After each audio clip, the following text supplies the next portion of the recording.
అందరికీ praise the lord. ఈ ఉదయకాల సమయం దేవునికి ఇస్తున్న వాగ్దానము లూకా సువార్త 1వ అధ్యాయము 48వ వచనం. నా ఆత్మ నా రక్షకుడైన దేవుని యందు ఆనందించెను.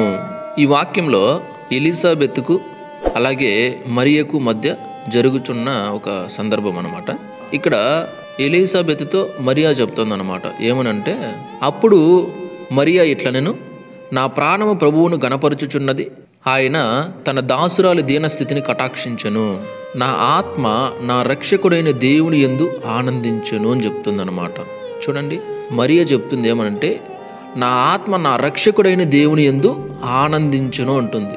అంటే ఈ లోకం కాదు కానీ, మనుషుల వైపు కాదు కానీ, ఇంకా వేరే వేరే వాటిపైన కాదు కానీ, నా ఆత్మ నా రక్షకుడైన దేవుని యందు ఆనందించును అని చెప్తుందన్నమాట.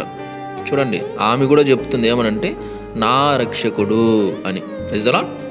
కాబట్టి దేవుణ్ణి ఎప్పుడైతే నువ్వు నమ్ముతున్నావో, దేవుని పైన ఎప్పుడైతే ఆనుకుంటున్నావో, దేవుని చిత్తానుసారంగా ఎప్పుడైతే నువ్వు నడుస్తున్నావో, ఆయన చిత్తాన్ని వెతుకుతున్నావో, అప్పుడు నీకు ఎలా ఉంటుంది తెలుసా?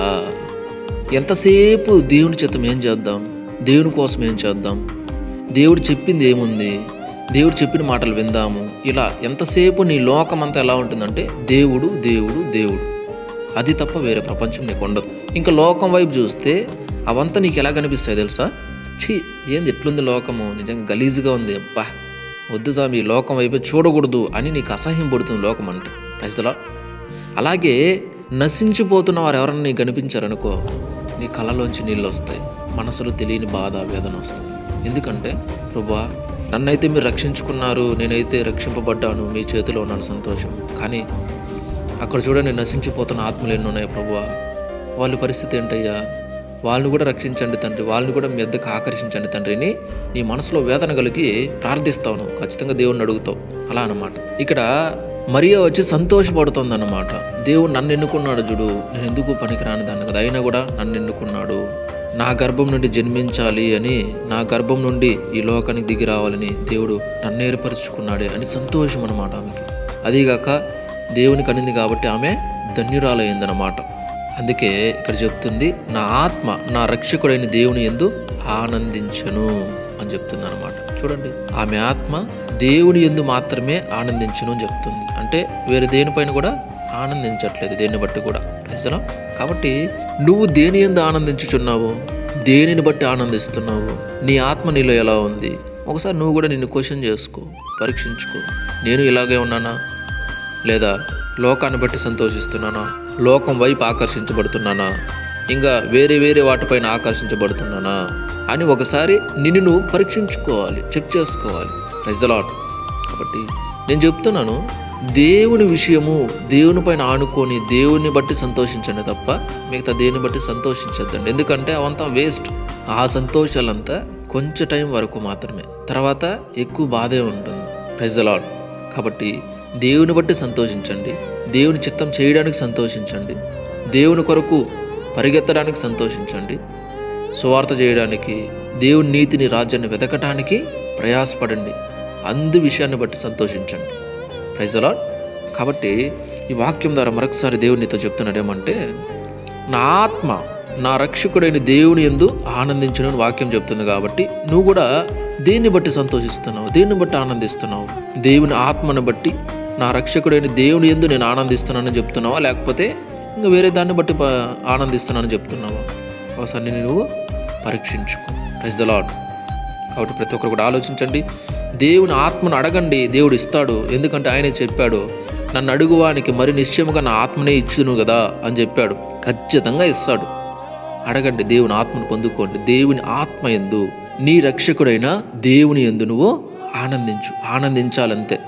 Praise the lord. ఆయనే చెప్పాడు ఆనందించండి, ఆయనే చెప్పాడు ఎల్లప్పుడూ ఆనందించండి, సంతోషించండి. మరలా చెప్పుదును, ప్రభువును బట్టి ఎల్లప్పుడూ కూడా ఆనందించండి అని చెప్పాడు ఫిలిప్పీయులు 4:4. Praise the lord.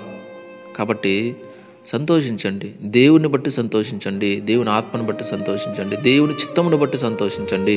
Praise the Lord. మీ సంతోషము, సమాధానం, నెమ్మది అన్నీ కూడా దేవునిలోనే ఉన్నాయి. మీరు లోకంలో కానీ వాటిలో వీటిలో దేంట్లో ఎతికినా కూడా మీకు పరిపూర్ణంగా దొరకదు. అది కాసేపు టెంపరీ, కాసేపు మాత్రమే ఆ సంతోషాలంతా.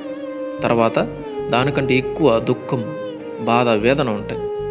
కాబట్టి దేవుని బట్టి సంతోషించండి, దేవుని చిత్తాన్ని చేయడంలో సంతోషించండి, దేవుని కృపను వేడుకోండి, దేవుడు మీకు సహాయం చేస్తాడు. Praise the lord. ప్రతి ఒక్కరు కూడా ఆలోచించండి. రండి ప్రార్థన చేసుకుందాం.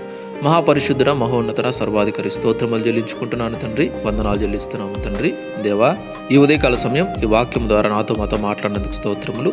దేవా, మరియ గారు అయితే చెప్తున్నారు, నా ఆత్మ నా రక్షకుడైన దేవుని యందు ఆనందించును అని చెప్తుంది. కాబట్టి మేమైతే ప్రభా, మేము దేని యందు ఆనందించుతున్నామని మమ్మల్ని మేము పరీక్షించుకోవాలి తండ్రి. ఈ లోకానుసారమైన జీవితం కావచ్చు, ఈ లోకేచ్ఛలు, శరీరేచ్ఛలు, జీవపు డంబాలు, ఆయన డబ్బులు, ఆస్తులు, అంతస్తులని ఇలా రకరకాల వాటిపైన దేవా మేమైతే ఆనుకున్నాం. వాటిని బట్టి మేము సంతోషిస్తున్నాం, ఆనందిస్తున్నాం. కానీ ప్రభువా, మీ చిత్తాన్ని నెరవేర్చే విషయంలో, మీ వైపులు అడుగులు వేసే విషయంలో, మిమ్మల్ని హత్తుకునే విషయంలో మేము సంతోషించటం లేదు. ఎందుకంటే దేవా, మేమైతే మీ ఆత్మతో నింపబడిన వారం కాదు స్వామి, ఆయన చల్లారిపోయిన వారం. అందుకే మిమ్మల్ని బట్టి సంతోషించకుండా ఈ లోకాన్ని బట్టి సంతోషిస్తున్నాం. దయతో మమ్మల్ని మన్నించమని దేవా, నన్ను అడుగువానికి మరి నిశ్చయముగా నా ఆత్మని ఇస్తాను కదా అని చెప్పారు కదా ప్రభువా. కాబట్టి తండ్రి, మా అందరికీ కూడా మీ ఆత్మను అనుగ్రహించండి తండ్రి.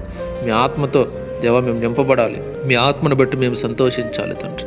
మా రక్షకుడైన యేసయ్య, మీ యందు మేము ఆనందించరాగల సహాయం చేయమని, మీ ఆత్మతో మా అందరినీ నింపమని, మీ చిత్తానుసారంగా అడుగులు వేయడానికి, మీ వైపు నడవటానికి, మిమ్మల్ని హత్తుకోవడానికి సహాయం చేయమని, మీ నీతిని, రాజ్యాన్ని మేము వెదికేవారుగా ఉండినట్లుగా మమ్మల్ని నడిపించమని, బలపరచమని, కృపచూపమని. దేవా, ఈ వాక్యం ఎంతమంది అయితే వింటున్నారో, చూస్తున్నారో, షేర్ చేస్తున్నారు, పేరు పేరున అందరినీ జ్ఞాపకం చేసుకోమని, దీవించమని, ఆశీర్వదించమని, సహాయం అందించమని యేసయ్య పరిశుద్ధ నామములో ప్రార్థించి, స్తుతించి, గణపరిచి వేడుకుంటున్నాం తండ్రి. ఆమేన్. దేవుడు మీ అందరినీ దీవించి ఆశీర్వదించును గాక. ఆమేన్.